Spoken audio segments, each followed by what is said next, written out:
What are some of the most surprising secrets about Queen Elizabeth II? You might think you know everything about the longest reigning British monarch, but there's so much more beneath the surface. From her early days as a young princess to her historic 70-year reign, Queen Elizabeth's life is full of fascinating details that many people have never heard of. In this video, we're uncovering 20 secrets about Queen Elizabeth that will give you a new perspective on this iconic figure. Whether you're a royal enthusiast or just curious, these little-known facts are sure to intrigue you. 1. Queen Elizabeth II was the longest reigning British monarch. It's hard to imagine anyone outlasting Queen Elizabeth II when it comes to ruling the United Kingdom. She reigned for an incredible 70 years, making her the longest reigning British monarch in history. Before Elizabeth, the record was held by her great-great-grandmother, Queen Victoria, who reigned for 63 years and 7 months. Queen Elizabeth surpassed that milestone in 2015, and her time on the throne continued for several more years. This achievement is not just a testament to her longevity, but also to her dedication to serving her country. Throughout her reign, she witnessed immense change and challenges, yet remained a constant figure of stability and grace for the nation and the Commonwealth. 2.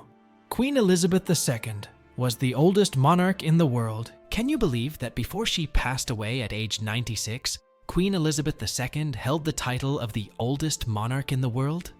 It's pretty impressive when you think about it.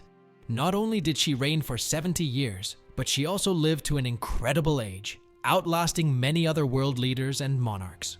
Her long life allowed her to witness and influence so much history, from the post-World War II era all the way to the 21st century.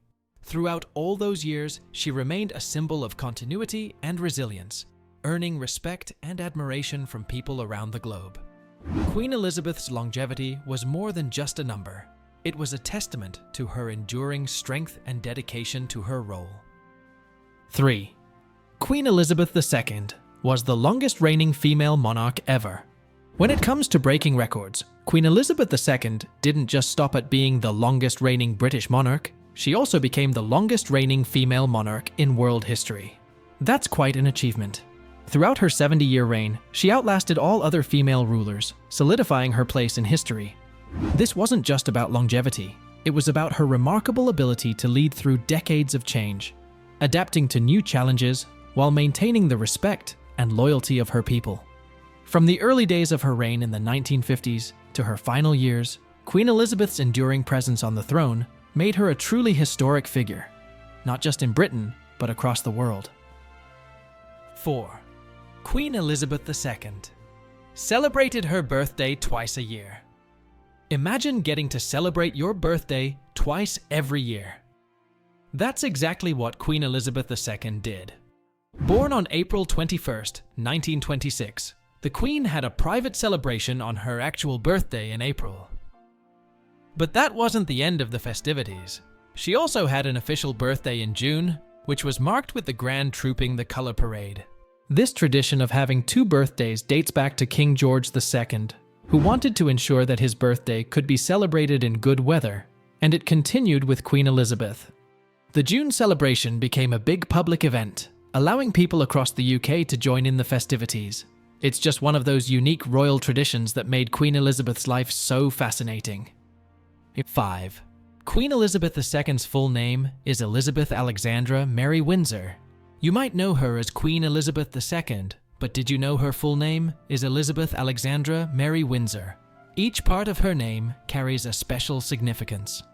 Elizabeth was, of course, chosen in honor of her mother, Queen Elizabeth, the Queen Mother. Alexandra was a nod to her great-grandmother, Queen Alexandra, who was married to King Edward VII. And Mary honored her grandmother, Queen Mary, the wife of King George I. The Windsor part of her name comes from the royal family surname, which was adopted during World War I to replace the more German-sounding Saxe-Coburg and Gotha. This full name isn't just a collection of words. It's a reflection of the history and legacy that Queen Elizabeth II carried throughout her life. 6.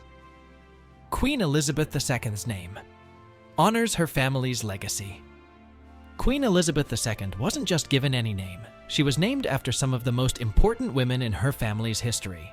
Her first name, Elizabeth, was in honor of her mother, Queen Elizabeth, the Queen Mother. The middle name, Mary, was chosen to honor her father's grandmother, Queen Mary, a key figure in the royal family. And Alexandra paid tribute to her great-grandmother, Queen Alexandra, who was married to King Edward VII.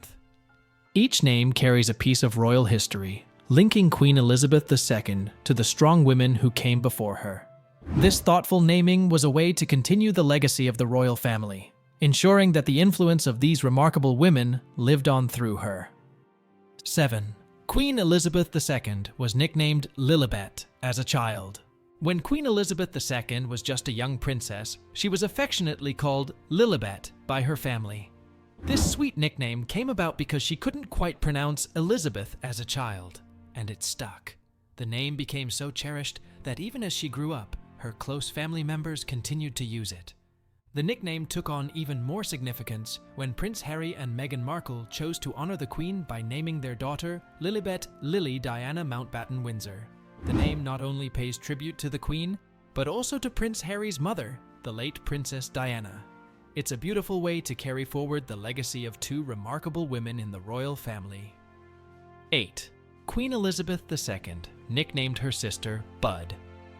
As a child, Queen Elizabeth II had a playful side, and it showed in the special nickname she gave her younger sister, Princess Margaret. The Queen affectionately called her Bud, a sweet and simple name that reflected their close bond. Growing up together in the royal family, Elizabeth and Margaret shared a unique relationship, and this nickname was just one of the many ways they expressed their sisterly love. Bud stuck with Princess Margaret throughout her life, reminding everyone of the warm and personal connection between the two sisters. It's a small but endearing detail that highlights the Queen's affectionate nature, even from a young age. 9. Queen Elizabeth II didn't always live at Buckingham Palace. Before Buckingham Palace became her primary residence, Queen Elizabeth II had a few other homes during her early years. As a child, she didn't grow up in the palace, but instead lived at 145 Piccadilly in London, a house that was her first home. She also spent time at White Lodge in Richmond Park, another lovely spot where she enjoyed her childhood.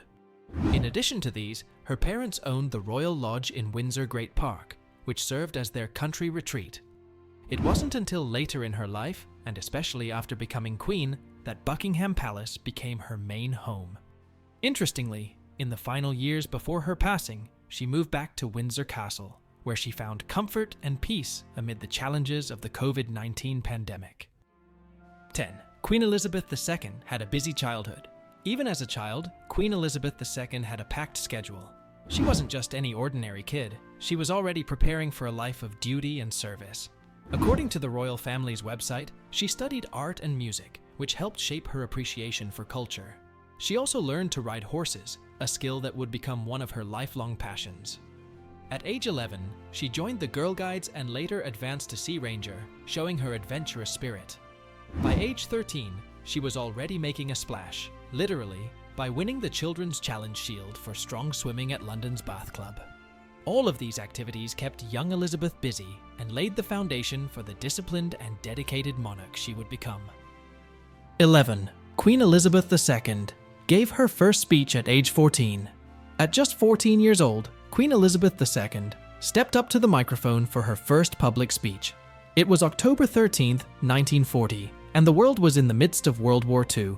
Speaking directly to the children of the Commonwealth, young Elizabeth delivered a message of comfort and hope during the Children's Hour broadcast. She spoke from the heart, understanding the fear and uncertainty many children were facing as they were separated from their families. "My sister Margaret Rose and I feel so much for you, as we know from experience what it means to be away from those we love most of all," she said. Her words resonated deeply, offering solace during one of the darkest times in history, and marked the beginning of her lifelong role as a figure of reassurance and stability. 12. Queen Elizabeth II joined the armed services in 1945.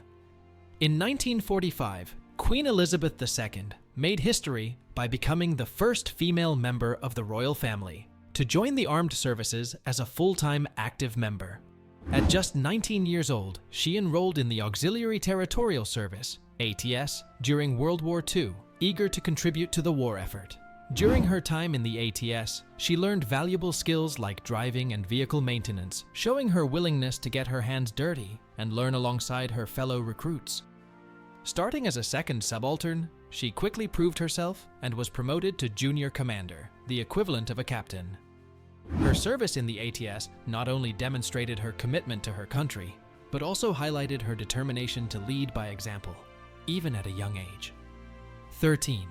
Queen Elizabeth II pledged her life to the Commonwealth at 21. On her 21st birthday, Queen Elizabeth II made a speech that would define her entire reign.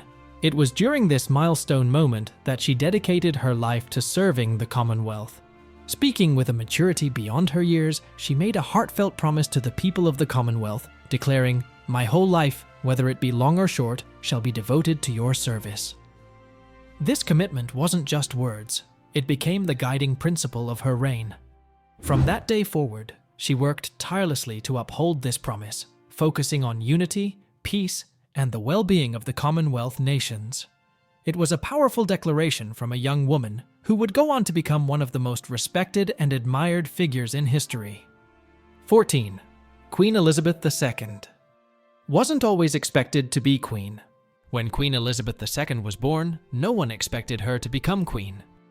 She was third in line to the throne, following her uncle, Edward, Prince of Wales, and her father, Prince Albert, Duke of York.